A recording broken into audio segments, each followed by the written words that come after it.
नमस्ते, सत श्री अकाल, आदाब अर्ज़ है।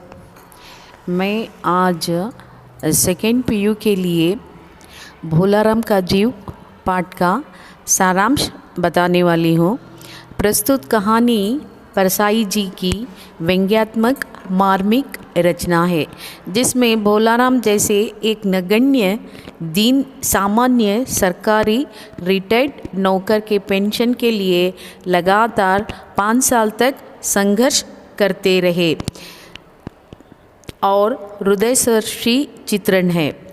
इसमें वर्तमान समाज की गरीबी, भूखमारी, भ्रष्टाचार आदि समस्याओं का चित्रण किया गया है। भोलाराम एक गरीब मामूली इंसान है। वो सरकारी नौकर था। उन्होंने 5 साल पहले उनकी मृत्यु हो गई। उनकी आत्मा जो है वो फाइलों में छिप गई है और जो अर्ज़ी दे गई थी उस अर्ज़ी के अंदर छुपा हुआ है। यहाँ पर कहानी का सन्निवेश ऐसा है। धर्मराज बैठे हुए हैं, साथ में चित्रगुप्त सामने बैठकर हिसाब किताब देख रहे हैं और उन हिसाब किताबों में हर कहीं भी उन्होंने ढूंढ लिया, सब कुछ ठीक ठाक है। जैसे ही धर्मराज आते हैं बता देते हैं, बस भोलाराम का जीव नहीं पहुंचा, सारे जीव आ चुके हैं स्वर्ग में, पर एक व्यक्ति अभी तक भोलाराम का जीव अभी तक यहाँ पर नहीं पहुँच पाया। ऐसा क्यों? तो इतने में एक दूत हाँफता हुआ आता है और वो बताता है वो जो आत्मा है वो चकमा देकर भाग गया। तो इस प्रकार जिसकी मृत्यु 5 दिन पहले हो चुकी है, पर उसका जीव अभी तक नहीं पहुँच पाया स्वर्ग में। तो इस कारण चिंतित होते हैं धर्मराज।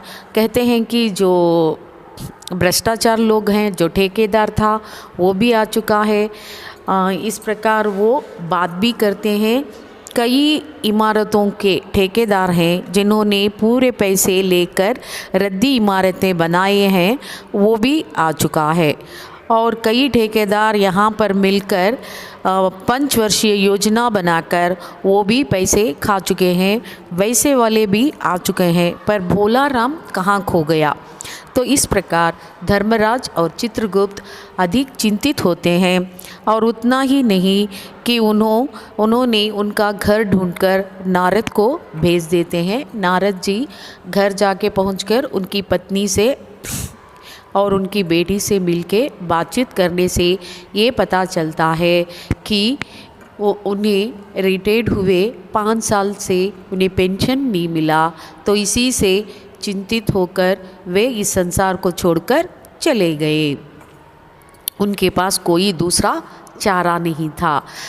तो ये सारे विषय पत्नी से जानकारी मिलती है और वहाँ से नारद जी जहाँ पे उन्होंने नौकरी की उस ऑफिस पहुंचते हैं और वहाँ से सब बाबुओं से मिलकर, जैसे ही उनके फाइल एक टेबल से ऐसे ही 25-30 लोग उस फाइल को ढूंढते ढूंढते पर बड़े बाबू के यहाँ पहुंच जाते हैं। तो बड़े बाबू ने कहते हैं कि उन्होंने दरख्वास्त तो दिया पर उस पर वज़न नहीं रखा, लाइए आपके वीणा ही रख दीजिए तो उन्हें पेंशन जारी हो जाएगा।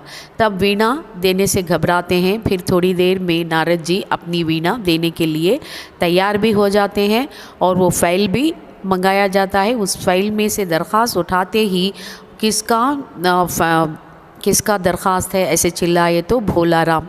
तो भोलाराम का जीव वहाँ से बोल पड़ा, मैं यहाँ पर हूँ, इन फाइलों में मैं छिपा हूँ। इस तरह से वो बोल पड़ते हैं और नारद जी उन्हें कहते हैं कि आप इस फाइल से निकल कर आ जाइए। तो वो कहते हैं नहीं, मैं इस फाइलों में ही रहना चाहता हूँ। पहला प्रश्न उन्होंने भोलाराम का जीव पूछ लेता है, क्या मेरे पेंशन आ चुकी है? इस तरह से पूछने के बाद नहीं बोलते ही वो फाइलों में ही रहना पसंद करते हैं। यही कहानी समाप्त होती है। ये व्यंग्यात्मक रचना है। आप मेरे चैनल को लाइक कीजिए, सब्सक्राइब कीजिए और शेयर कीजिए। धन्यवाद।